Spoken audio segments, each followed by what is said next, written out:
سلام خدمت شما همراهان عزیز، امیدوارم حالتون خوب باشه. محبوب سادات هستم، مربی کانال هنر زیبا. در خدمتتون هستم با آموزش بافت این مدل کیف زیبا با یک کفی خاص. بافتش خیلی شیک و آسونه که شما میتونید برای همه کیفاتون از این مدل استفاده کنید. یک کفی مستطیل هست ولی بافت بدنش فرق داره. بافت روی کارمون خیلی شیک و قشنگه. شما میتونید این مدل رو ببافید.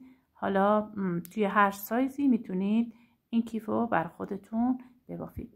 من توی این آموزش به دو روش گفتم، هم کناره های کیف رو به این صورت گفتم که به چه صورت میتونید ببافید، هم که مثل بدنه بافتتون ببافید، یه دست ببافید، یعنی این مدل رو داخلش نندازید. حالا در آخر آموزش گفتم که این قسمت رو به چه صورت ببافید یا اون مدل رو به چه صورتی میتونید کامل از مدل بدنه رو دور تا دور ببافید. شما اول آموزش رو کامل ببینید. اگر که دوست داشتید از این روش استفاده کنید، چون که حالا بعضیا میبینید این گوشه های کیفشون خوب در نیارن، ایستای خوبی بهشون نده و میتونن از این روش هم استفاده کنن. پس آموزش رو ببینید، کامل ببینید و اگر که دیدید گوشه های بافتتون خوب در نمیاد، این روش رو میتونید امتحان کنید. خب من از بند چرمی استفاده کردم. شما میتونید از بند رافیا هم برای کیفتون استفاده کنید، ولی بندهای چرمی دوام بیشتری دارن. برای بافتایی که حالا توری بافی هستن میتونید از این بند چرمی ها استفاده کنید. من آستر کشی انجام ندادم چون که بافت داخل کیفم تمیز و مرتب هست و دیگه نیازی به آستر کشی نداشتم. آستر کشی سلیقه‌ای هست. اگر که دوست داشتید میتونید آستر کشی کیف رو انجام بدید. توی پست‌های قبل آستر کشی رو کامل توضیح دادم. خب آموزش رو با همدیگه شروع میکنیم. مقدار نخ مصرفی و شماره قلاب رو توی آموزش بهتون میگم که به چه صورت هست. برای بافت این مدل من از نخ رافیای تابیده استفاده کردم که ضخامت نازکتری داره و قلاب شماره 3.5. شما میتونید با نخ مکرمه کتانم این مدل رو ببافید. اگر مکرمه کتان 2 سوزنه انتخاب کنید برای این مدل، باید قلاب شماره 3 انتخاب کنید. یه بافت خیلی شیک و خوبم با نخ مکرمه کتان بهتون میده. مکرمه کتان رنگدهی نداره، پرز نمیده و یه کار شیک و خیلی خوب بهتون میده. پس اگر که نخواستید با نخ رافیو باشه، میتونید با نخ مکرمه کتان یا نخ مکرمه پلی استر هم ببافید. اگر خواستید مکرمه پلی استر انتخاب کنید، مکرمه پلی استر 2 سوزنه انتخاب کنید تا کار سنگینی بهتون نده. بافت این کیف با نخ رافیای تابیده تقریبا 250 گرم من نخ مصرف کردم توی همین سایز. همین اندازه‌ای که بهتون توی آموزش میگم 250 گرم نخ مصرف کردم. این مدل زیبا رو میخوایم با نخ رافیای تابیده ببافیم و قلاب شماره 3.5. خب حالا این مدل شما میتونید توی هر سایزی ببافید. از این سایز کوچیک‌تر یا بزرگتر هم میتونید بافتش رو انجام بدید.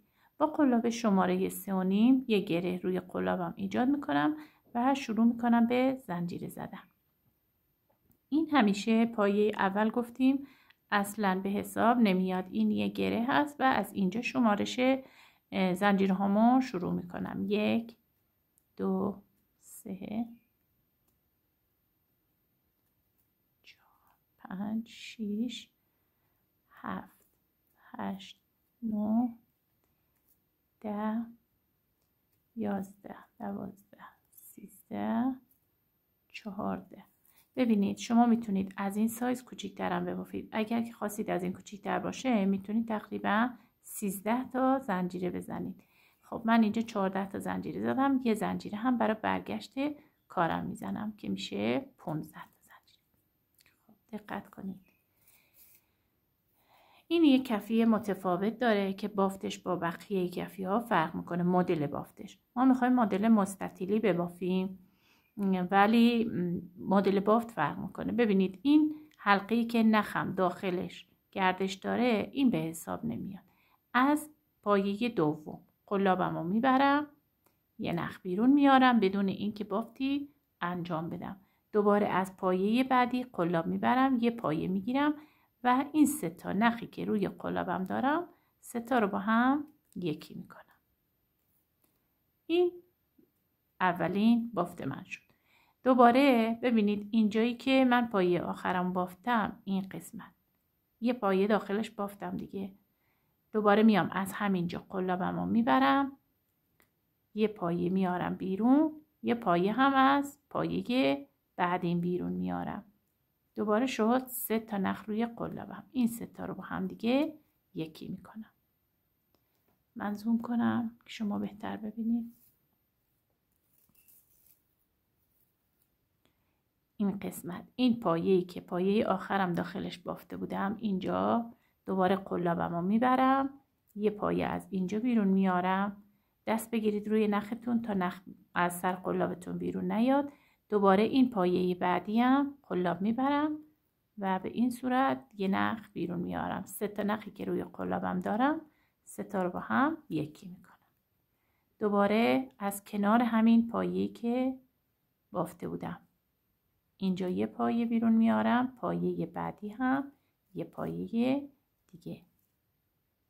از زیر زنجیره بعدی یه پایه دیگه بیرون میارم، 3 تا رو با هم یکی میکنم. الان ببینید اینجا من از اینجا که یه پایه داخلش بافته بودم اینجا قلاب میبرم، یه پایه نخ بیرون میارم، دوباره از زیر زنجیره بعدی هم قلاب میبرم و یه نخ بیرون میارم. این 3 تا رو با هم دیگه یکی میکنم. دوباره از کنار همین و پایه بعدی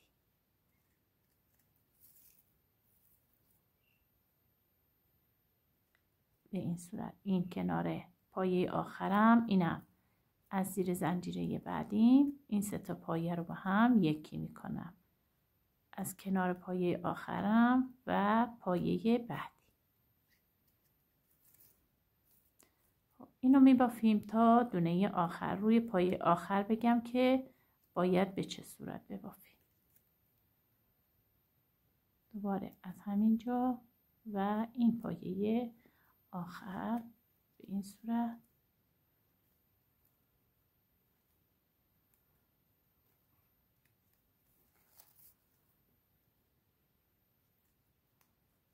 این یه پایه، اینم یه پایه و این 3 تا رو با هم یکی میکنیم. دوباره از کنار همین پایه آخری یه پایه بیرون میارم و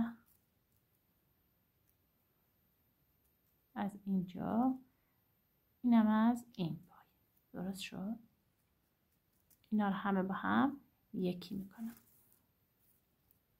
خب ببینید الان ما این پایه هامون بافته شد.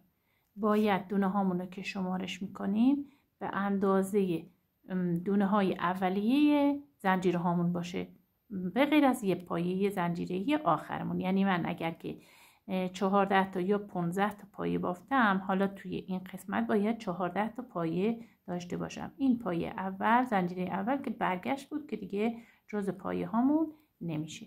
حالا اینجا دونه آخر دقت کنید، من اینجا اومدم این 3 تا پایه رو با هم یکی کردم. اگر که همینجوری ببافید شما یه دونه کم میارید، پس باید دوباره قلاب از این قسمت ببرید، اینجا یه پایه بگیرید و دوباره روی همین پایه به همین تکی ببافید. دقت کردید چی شد؟ خب. اینجا که پایه آخرمون بود ما این 3 تا پایه رو با هم یکی کردیم دیگه.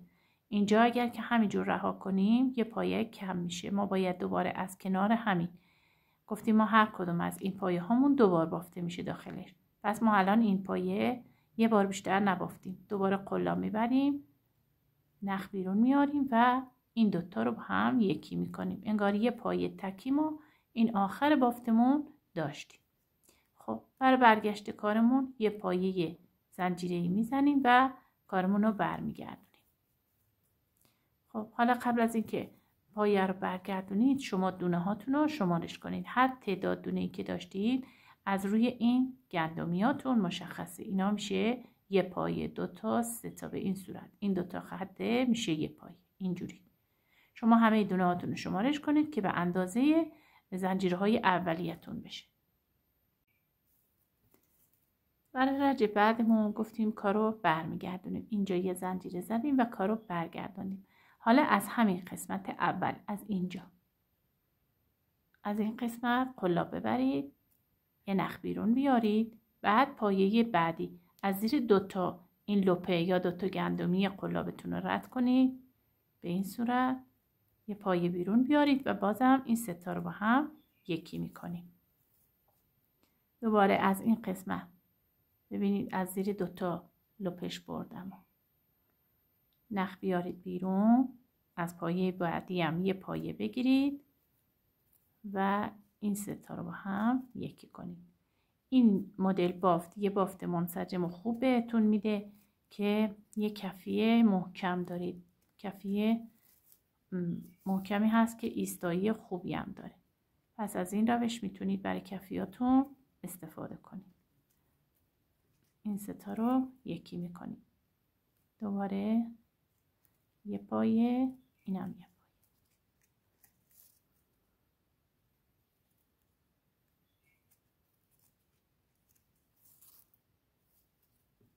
اینجا یه دونه شل بافتم. دستتون رو زیاد نکشید که توی بافت با نخ کاغذی اذیت نشید یا همون نخ رافیا.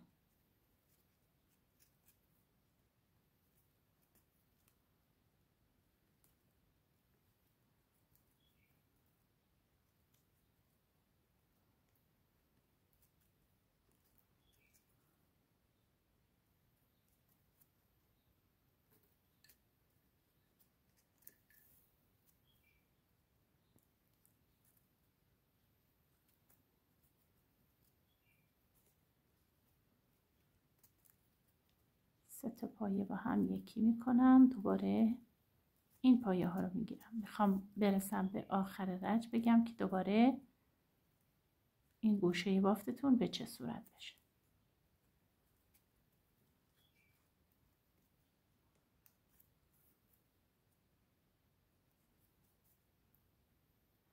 از کنار این پایه یه پایه میگیرم، اینم یه پایه، سه تا رو یکی میکنم از کنار این پایه. خب ببینید اینجا ما دو تا حالت حلقه‌ای داریم. خب ما به این پایه کار داریم. این همون پایه‌ای بود که برگشت داشت، همون دونه‌ای هست که میبافیم و برگشت کارمون هست. به این کار نداریم. ما اینجا این دوتا رو میگیریم، دوتای پایه، دوتای این لپو بگیرید، به این صورت قلاب ببرید و اینجا یه پایه میبافیم. کلا کارمون رو جمع کردیم. خب گفتیم ما این پایه آخرمون تکی شد دیگه، باید پس یه پایه دیگه کنارش ببافیم. ما دوبار داخل هر کدوم از این پایه آخریه اینجا دوتا میبافتیم، یعنی یه بار جمعش میکردیم، دوباره شروع بافتمون از این قسمت شروع میکنیم. خب حالا ما اینجا که رسیدیم به آخر کار باید یه پایه تکی اینجا داخل این حلقه ببافیم تا کارمون یه دست بشه. به این صورت اگر که این کار رو انجام ندید گوشه کارتون جمع میشه و دونهاتون هم کم میارید توی هر وجهی. الان کار من به این صورت در اومد. ببینید این کفمون به این صورت میشه. یه کار خیلی قشنگ بهتون میده. دستتون رو آزاد بگیرید، زیاد نمیخواد دستتون رو بکشید که سفت بشه. خب اگر که دیدید این اندازه مناسب پهنای کفتون هست، خب شما بافتتون رو به همین صورت ادامه بدید تا تقریبا اگر برای کیف بزرگ میخواید تقریبا 30 سانت یا 32 سانت کفی بشه. اگر که نخواستید میتونید تا 25 سانت کفتون. اگر یک کیف متوسط میخواید 25 سانت این بلندی کفیتون رو ادامه بدید. پس به همین صورت کفی رو میبافیم، ادامه میدیم. گوشه ها رو دقت کنید. پس گوشه ها رو بعد از اینکه این دوتا بافتیم، این ستا رو تکی یکی کردیم، اینجا یه پایه تکی میبافیم. این قسمت هم به همین صورت من بافتم و ادامه میدم تا برسیم به مدلمون. خب من با 15 تا زنجیره اولی که بافتم الان این کفیم شده تقریبا 11 سانت. ببینید 11 سانت میشه اگر که با این قلا و این ضخامت نخ ببافید. حالا شما اگر که خواستید کفیتون کمتر بشه، کوچیکتر بشه، پهنای کفی، بیاید تعداد دونه هاتون رو کمتر ببافید. اگرم که خواستید بیشتر بشه که زنجیره های اول کارتون رو بیشتر ببافید.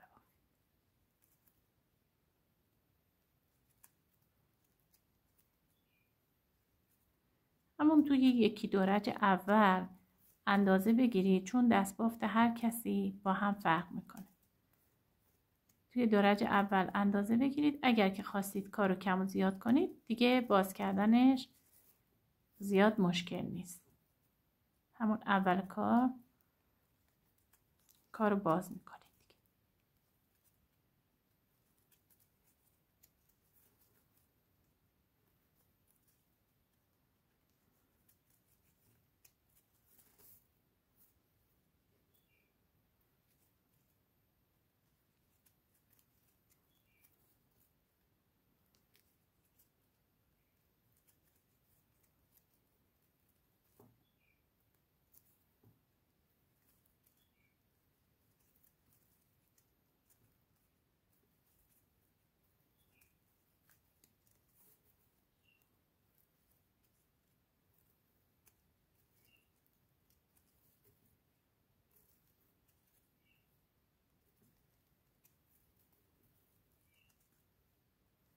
دوباره این پایه آخریم، یه پایه تکی هم میبافم، یه زنجیره میزنم، کارو برمیگردونم. از این قسمت شروع میکنم، یه پایه، اینم یه پایه، اینو یکی میکنم. دوباره این کار کامل تکرار میشه.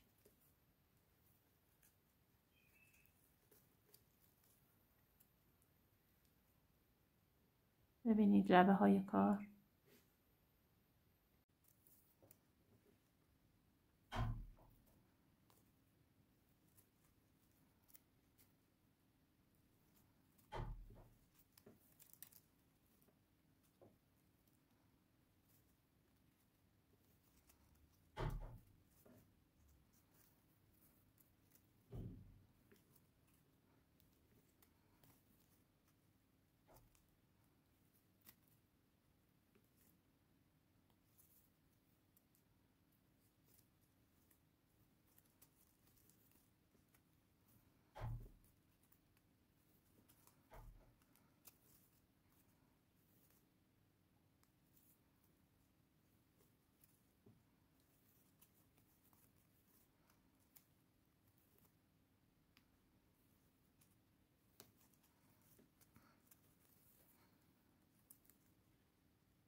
خب الان من کارم رو دیگه تکمیل کردم. به اندازه 30 سانت کارم رو ادامه دادم، یعنی کفی کار من شد 30 سانت در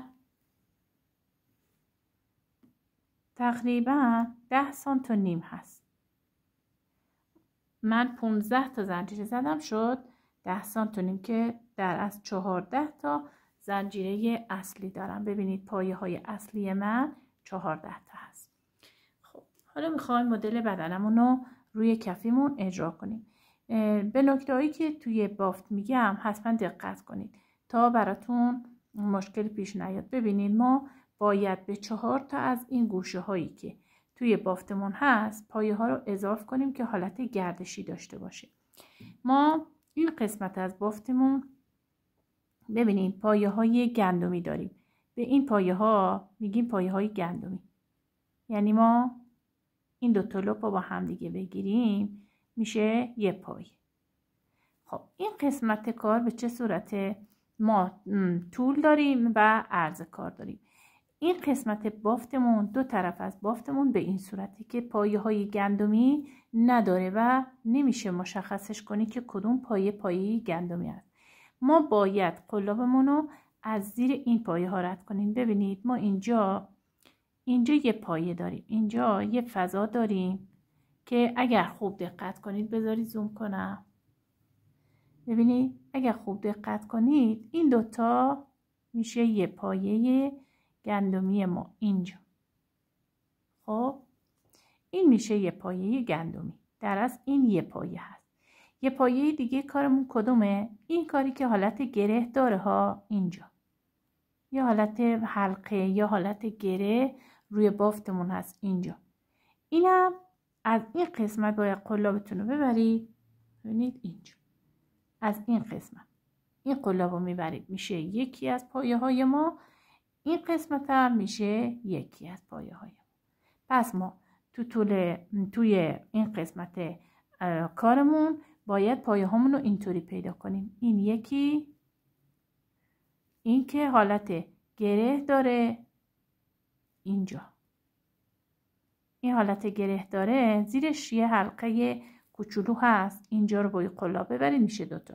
چون خیلی عزیزان توی دونه پیدا کردن این قسمت مشکل دارن، بافتشون همیشه رو مدلشون که میخوان روی این قسمت اجرا کنن دونه ها اضافه میشه، انگار پایه اضافه میگیرن. پس اینو دقت کنید، این میشه یه پایه، اینجا هم میشه یه پایه، دوباره توی این قسمت این میشه یه پایه، اینجا که حالت گره داره میشه یه پایه. پس این گره رو شما در نظر بگیرید که افتاده این قسمت. ببینید این حالت گره یا دونه آخرش میشه این. ما باید اینجا قلاب ببریم.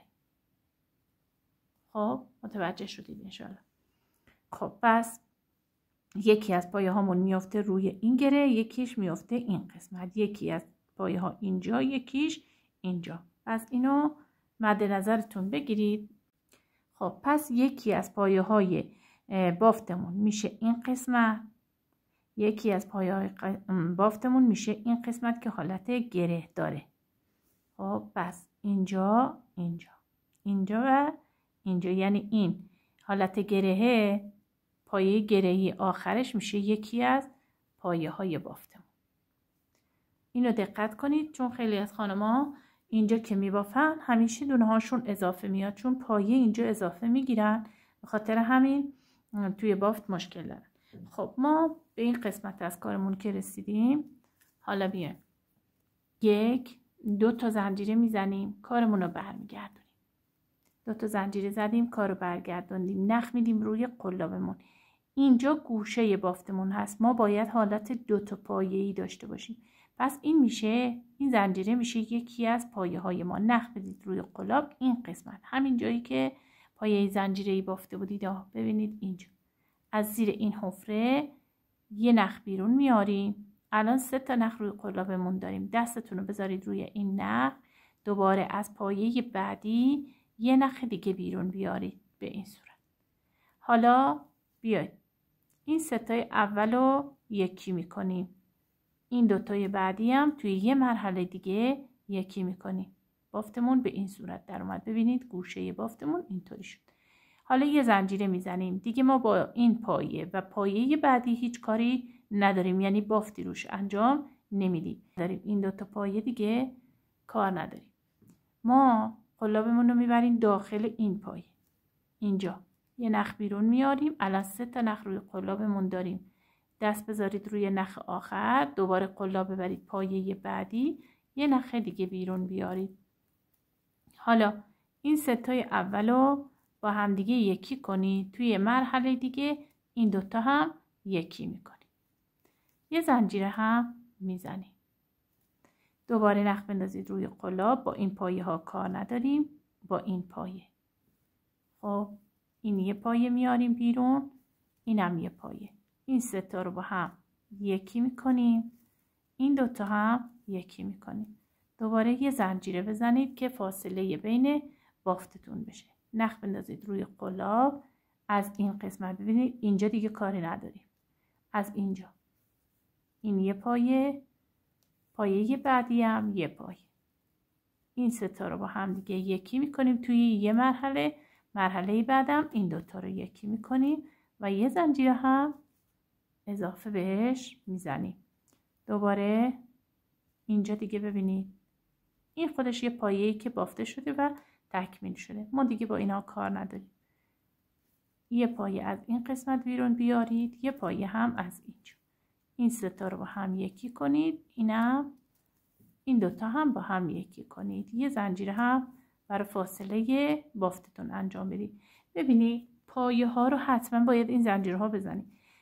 بعد اینکه اگر که این پایه ها رو نزنید کارتون جمع میشه دیگه. یه زنجیره آزاد بزنید. خب دستتون رو محکم نمیخواد بکشید. نخ بندازید روی قلاب. با این پایه کار نداریم. پایه بعدی یه نخ بیرون میاریم، پایه بعدی هم یه نخ دیگه. این سه تا رو توی یه مرحله، این دوتا هم یه مرحله دیگه. یه زنجیره. دوباره این دوتا پایه آخر ببینید اینجا یه پایه بیرون آوردم، این گوشه هم یه پایه دیگه بیرون آوردم. حالا این سه تا رو یکی میکنیم، اینم یکی میکنیم، یه زنجیره میزنیم. خب حالا نکته بافتمون اینجا هست. دقت کنید این گوشه ها رو نباید خرابکاری کنید که بعداً وقتی که کیفتون ارتفاع گرفت گوشه های کارتون بد میشه. اینجا نخ بندازید روی قلاب. ببینید این گوشه های بافتمون 4 تا گوشه یه خورده پنهون هست و شاید دونه ها درست مشخص نباشه. ما این قسمت اینجا ببینید یه پایه بافتیم. خب این یه پایه بافتیم دیگه، به این پایه کار نداریم. ما اینجا که حالت حلقه داریم، ما اینجا ببینید این یه حلقه کوچیک اینجا هست. ما قلابمون رو از اینجا بیرون میاریم. اینجا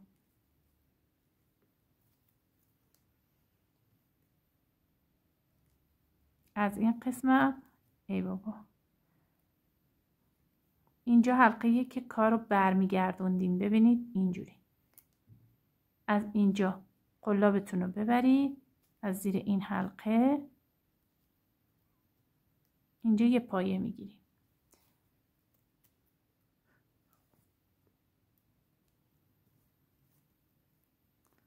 اینجا یه پایه میگیریم. پایه بعدیمون میشه این کناریه. خب اینجا میشه که گفتیم جزء پایه های این قسمت بافتمون هست.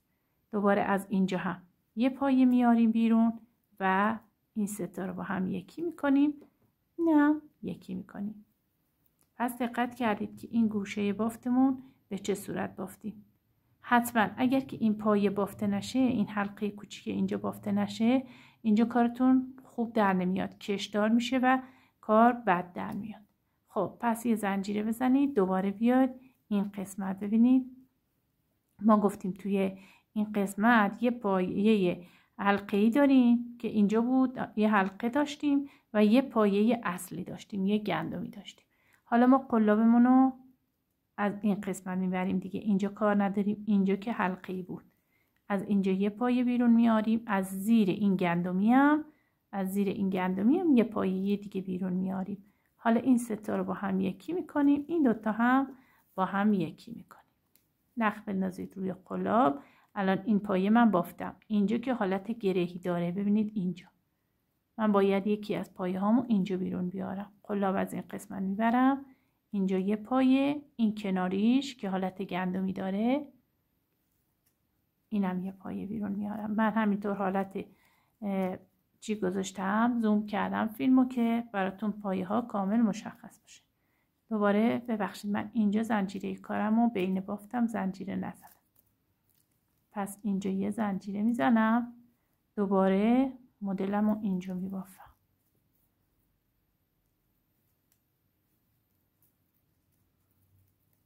این یه مرحله، این هم 2 مرحله زنجیره هم میزنم. دوباره نخ میندازم روی قلابم. خب از این قسمت که حالت گرهی داره یه پایه بیرون میارم، این پایه بعدی هم یه پایه بیرون میارم. اینو یه مرحله 2 مرحله کم میکنم، یه زنجیره هم میزنم. ببینید حالت گوشه بافت من به این صورت در اومد. اینجا حالت گوشه دار شد. حالا 4 تا قسمت کارتون باید به همین صورت بافته بشه. ببینید الان اینجا پایه ها به این صورت در اومده.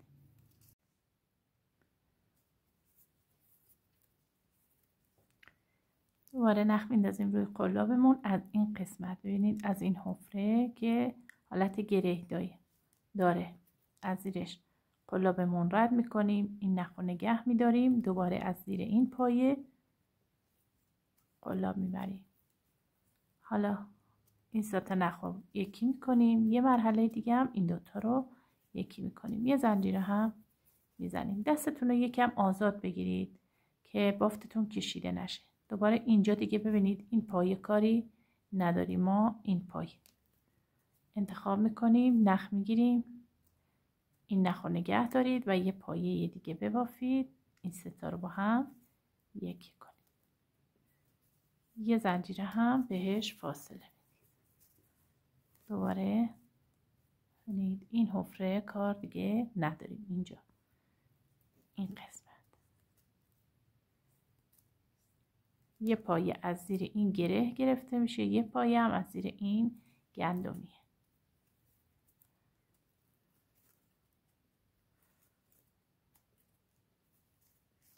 ببینید بافت به این صورت در اومد. الان لبه کارمون داره درست میشه به این صورت.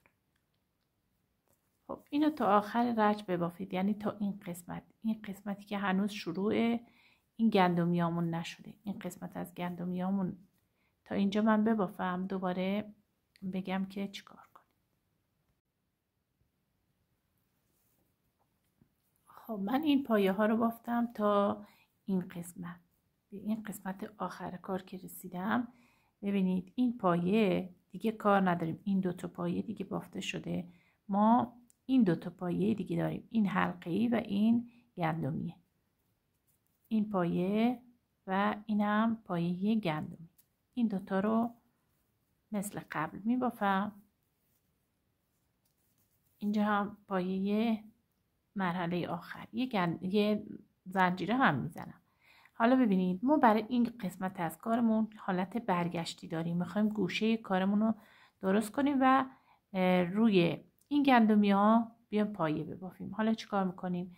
ببینید اینجا این گوشه کارمون ما باید از این قسمت دوباره کمک بگیریم، یعنی یه پایه دیگه اینجا ببافیم، در حالی که این قسمت های بافتمون تکی بود، ما دیگه پایه‌ای نمی بافتیم، مثل کفیمون نبود که بیام پایه دوممون رو از اینجا بگیریم. اینا همه تکی بافته شد. حالا اینجا چون که میخوایم گردش گوشه رو داشته باشیم، باید نخ بدیم روی قلابمون از این قسمت، از همین جایی که این پایه بافته شده. ببینید اینجا یه نخ میاریم بیرون. خب این میشه یه پایه. پایه بعدیمون باید از زیر این گندمیه باشه. ببینید اینجا اولین این قسمت اینجا میشه اولین پایه از این پایه هایی که این قسمت داشتیم. حالا اگر 12 تا بود 14 تا بود دیگه به تعداد دونه هایی که خودتون بافته بودید. پس این میشه اولین پایه از این قسمتمون. اینجا قلاب میبرم زیر این قسمت و اینجا میام یه پایه این شکلی میبافم. حالا اینجا 3 تا رو با هم دیگه یکی میکنم، یه پایه زنجیره‌ای هم اینجا میزنیم. خب دوباره یه نخ میدم روی قلابم، یه پایه دیگه اینجا میبافم. این پایه بود که گفتیم تکی هست، اینجا یه پایه میام اینجا میبافم،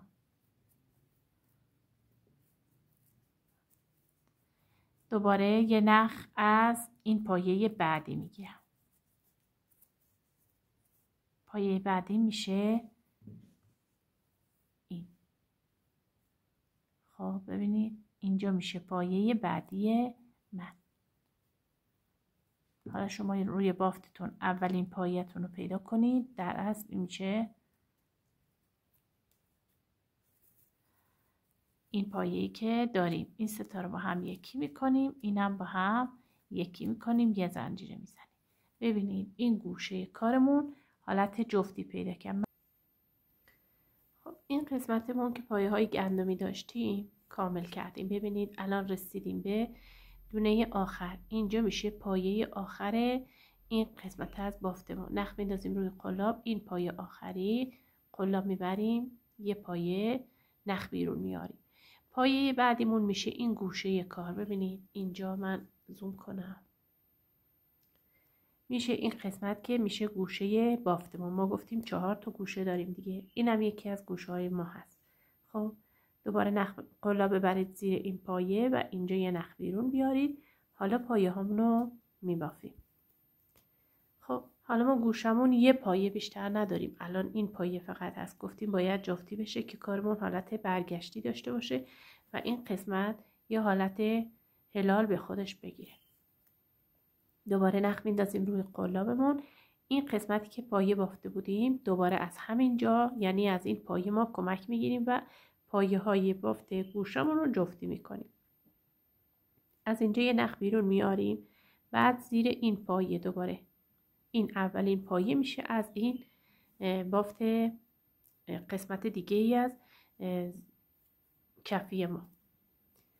اینجا هم یه پایه بیرون میارم و این سه تا رو با هم یکی میکنیم. من یه بار دیگه این کار انجام بدم.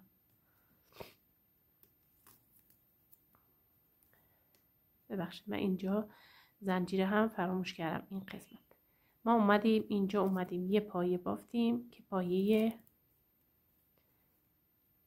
این آخرین پایه بود از این قسمتی که از این سمتی که ما پایه گندمی داشتیم. گفتیم طول داریم و عرض این مستطیل رو داریم. خب این قسمت که بافتیم یه پایه بیرون میاریم. پایه بعدی که میخوایم نخ ازش بیرون بیاریم باید این گوشه باشه. این دونه‌ایه که میخوره گوشه کارمون. این سه تا رو با هم یکی میکنیم، این دوتا پایه آخرم یکی میکنیم. خب حالا ما اینجا یه حالت گردشی باید داشته باشیم. یه زنجیره میزنم، یه حالت گردشی باید داشته باشیم که کارمون هلال خوب در بیاد. از این گوشه کمک میگیریم، از این پایه دوباره نخ میندازیم زیر روی قلابمون. از این قسمت که بافتمون رو تکمیل کرده بودیم دوباره قلاب میبریم، یه پایه میگیریم. پایه بعدیمون میشه اولین پایه از این ضلع مستطیلمون. دوباره این سه تا رو یکی میکنیم، اینم دو تا پایه آخرم یکی میکنیم، یه زنجیره میزنیم و کارمون رو برگشتیم. ببینید الان کار برگشت خورد و گوشه بافتمون به این صورت در اومد. دوباره نخ میندازیم روی قلاب. این پایه دیگه کار نداریم. از این قسمت که حالت گره داره یه پایه میگیریم، از این قسمت هم یه پایه دیگه میگیریم، سه تا رو یکی میکنیم و این دوتا هم یکی، یه زنجیره هم میزنم. خب دوباره دیگه به این قسمت کار نداریم. به این قسمتی که حالت گره بود اینجا یه نخ بیرون میارم. پایه بعدیم از این قسمت و این سه تا رو یکی میکنم، این دوتا هم با هم یکی میکنم. خب پس شما به این گوشه ها که رسیدید کامل دقت کنید که بافتتون به چه صورت در میاد. پایه های کمکی رو حتما بگیرید. اینجا بین زنجیره ها رو بزنید. ببینید این بین بافتتون دونه هاتون نباید جمع بشه یا کش بیاره، کاملا صاف و یه دست باشه. اگر دیدید کارتون جمع میشه این زنجیره های بینش رو یکم آزادتر زنجیره بزنید. دوتا نباید زنجیره بزنید، یه زنجیره بزنید ولی بافت جمعی نداشته باشید. اینم یکی دیگه از گوشه های کار ما هست. خب پس این قسمت رو باید همینجور ساده ببافیم، یعنی زیر این پایه ها این قسمت یه پایه بگیرید، زیر این پایه گندمی هم این فضایی که باز داریم اینجا هم یه پایه میگیریم، دوباره اینجا یه پایه، این یه پایه دیگه میشه. اینو ببافید تا دوباره برسید به این قسمت. این قسمت که رسیدیم اتصال داریم. حالا من تا این قسمت میبافم. به این گوشه آخرم که رسیدم، چون شروع بافتم بوده، اینجا اتصال داریم و باید اتصال انجام بدیم و بافتمون رو دوباره انجام بدیم. من این قسمت رو تکمیل کنم. این رجا کامل تکمیل کردیم. اینم پایه آخر بود که بافتیم. ببینید الان ما گفتیم داخل هر کدوم از این پایه ها دوبار نخ میاریم بیرون و بافتمون رو انجام میدیم. الان ما اینجا به جای اینکه دوباره این بافتمون رو تکرار کنیم، چون بعدش پایه‌ای نداریم، اینجا میایم یه پایه تکی میبافیم داخل این پایه. به این صورت یه پایه تکی میبافیم. گفتیم گوشه‌های کارمون باید دوتایی باشه دیگه، درسته؟ ما اینجا که شروع بافتمون بود، اینجا 2 تا پایه زنجیره‌ای داشتیم، اینجا هم که چیزی نداشتیم، پس باید اینجا با یه پایه بلند ساده کارمون رو تکمیل کنیم، جفتی کنیم که کارمون هلالش خوب بشه. پس اینجا یه پایه تکی میبافیم، یه زنجیره بهش میزنیم، بعد میام این اتصالمون رو انجام میدیم از روی پایه دوم. ببینید این یه پایه بود زنجیره، اینم یه پایه. این دوتا لپو میگیریم و اینجا میایم یه پایه بس میزنیم. اینجا یه پایه بس میزنیم. الان ببینید اینجا کار جفتی شد دیگه. این دوتا پایه اینجا بافته شد. حالا برای شروع رجع جدیدمون میایم 2 تا زنجیره میزنیم. دقت کنید نخ میندازیم روی قلابمون، از این پایه کمک میگیریم. دور این پایه به این صورت قلاب میبریم. ببینید قلاب رو از پشت ببرید، این پایه بگیرید، به این صورت یه پایه بافته شد بدون اینکه این نخای روی قلابمون بافته بشه. دوباره میام از این قسمت، از این فضا، اینجا یه نخ بیرون میارم، دوباره این 3 تا رو یکی میکنم، اینم 2 تای آخرم یکی میکنم. توی برگشت این پایه رو دیگه تکمیل میکنیم که دیگه پایه بس میخوره این قسمت. یعنی حالا شما میتونید پایه بستون این قسمت باشه یا گوشه دیگه باشه، ولی الان پایه بست من افتاده اینجا دیگه. اینجا میشه آخر رجع من. میتونید علامت گذار بذارید که جا نندازید.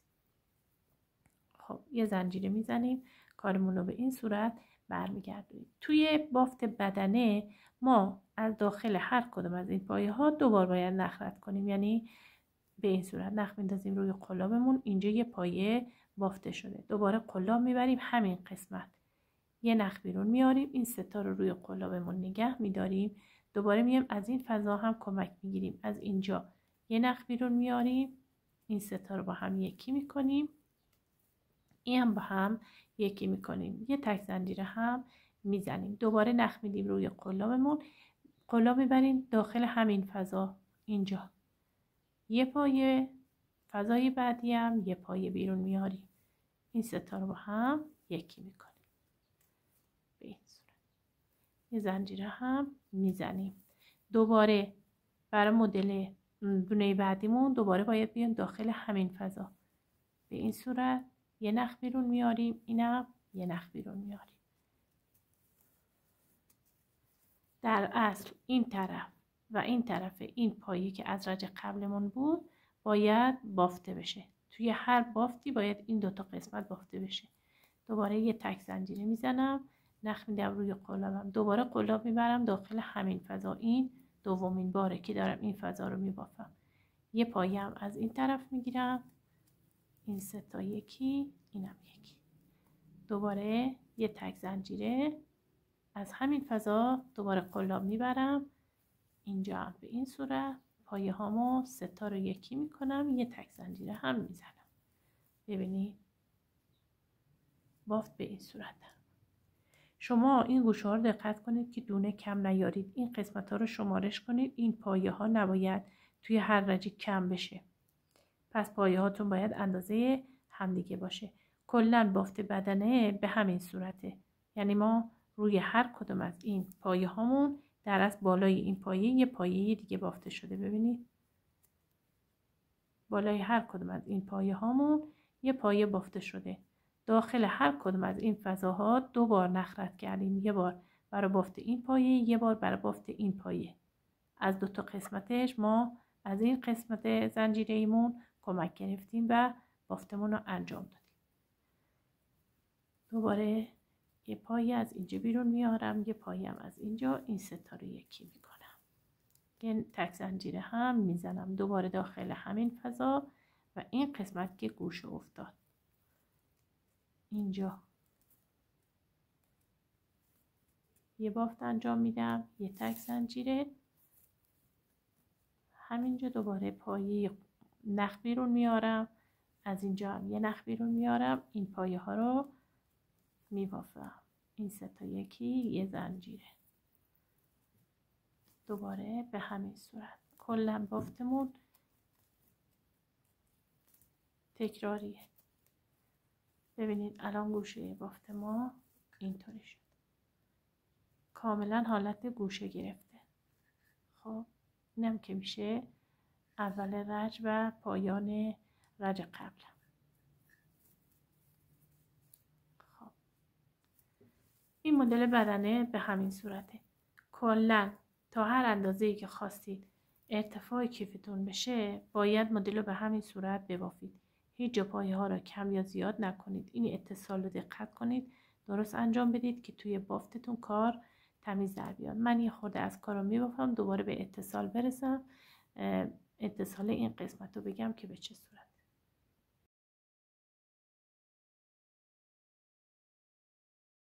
از اینکه کفی بافی رو انجام دادید، اگر که این گوشه های کیفتون دیدید داره جمع میشه میتونید از این روش استفاده کنید.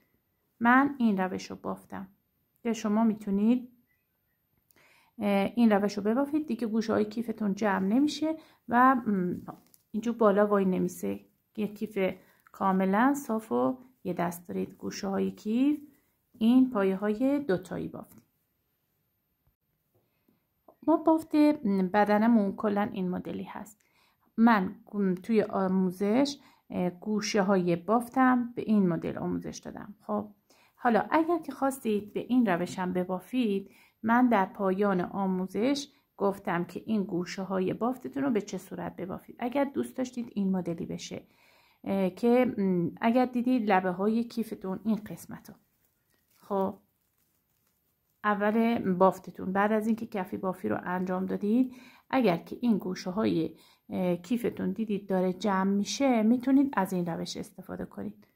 من این روش رو بافتم که شما میتونید این روش رو ببافید دیگه گوشه های کیفتون جمع نمیشه و اینجور بالا وای نمیسه. یک کیف کاملا صاف و یه دست دارید گوشه های کیف، این پایه های دوتایی بافتید.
خب الان به اندازه تقریبا 22 سانت من بافتم و تکمیل کردم، به غیر از این کفی بافی.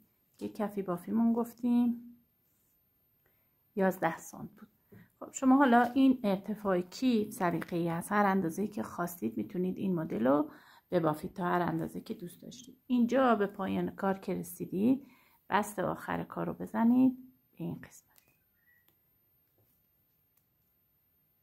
به این قسمت که رسیدید بست آخر کار بزنید. حالا بیاید روی همه اینجا یه زنجیره میزنیم. روی همه پایه ها میتونید یه رشت پایه کوتاه ببافید.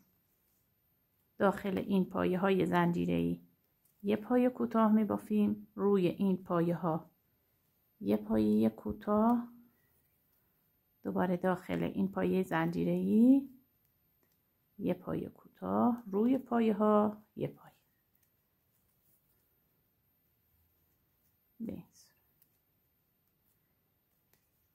اینجا یه پایه. فضایی که این قسمت دارید ببینید این فضای زنجیره‌ایمون رو باید با پایه کوتاه پر کنیم. روی پایه هم یه پایه ببافید.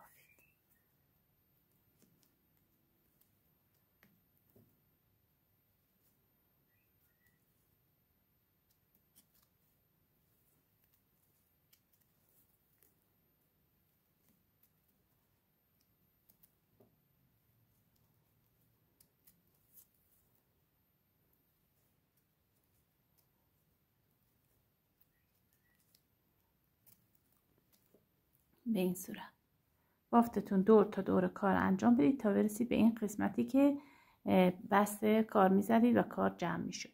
خب حالا شما میتونید این مدل رو از خود نخ رافیا براش بند ببافید یا اینکه از بند چرمی استفاده کنید که حالا من میخوام از بند چرمی استفاده کنم.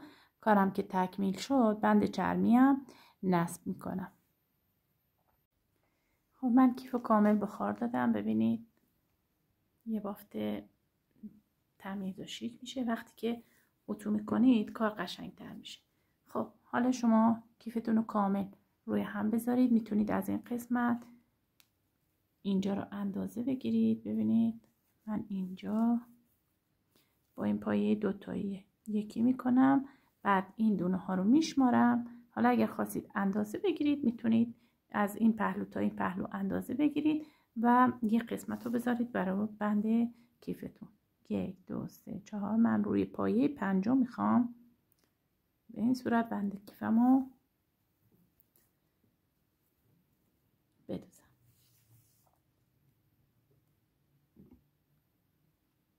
یک 2 3 4 5 به این صورت.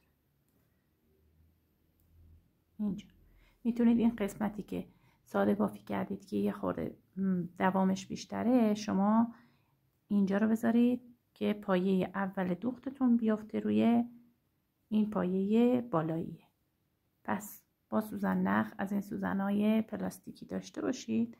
به این قسمت به این صورت کارتون رو کامل به کیف بدوزید. بند کیفتون رو به کیف بدوزید.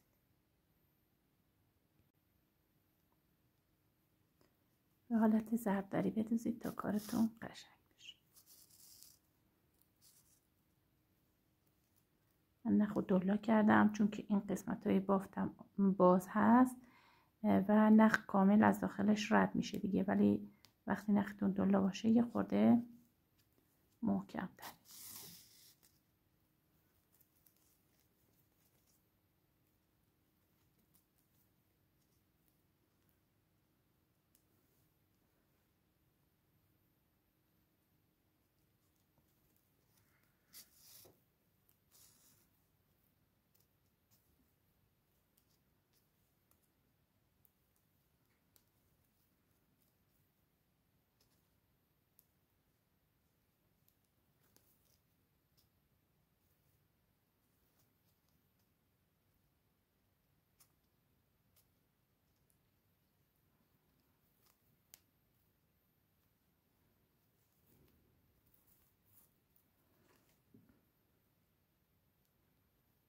پایه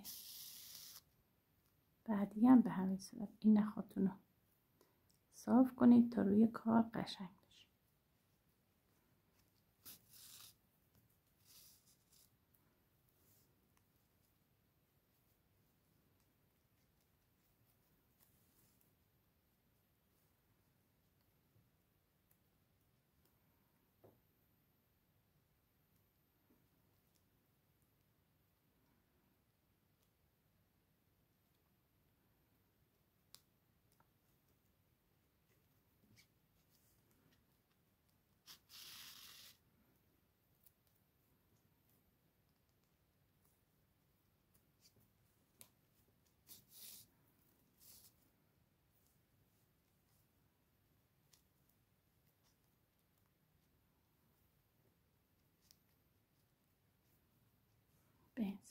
ببینید خب نخ اضافتونم پشت بافتتون کامل پنهون کنید و اینجا رو محکم کاری کنید تا بند کیف باز نشه. اینجا رو چند بار ببرید از زیر این پایه ها رد کنید تا کارتون محکم بشه. بعد نخهای اضافی هم قیچی کنید. دو طرف بند کیفتون رو به همین صورت به کیف وصلش کنید.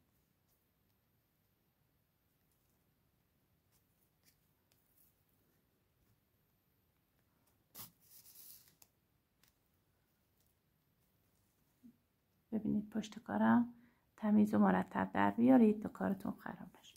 این قسمت هم به همین صورت، بند دیگه هم به همین صورت به کیفتون وصلش کنید. خب اینم از پایان آموزشمون. انشالله که دوست داشته باشید و از آموزش‌های ما حمایت کنید. ممنون میشم با لایک و کامنت خودتون به ما انرژی بدید. در پناه خدا باشید.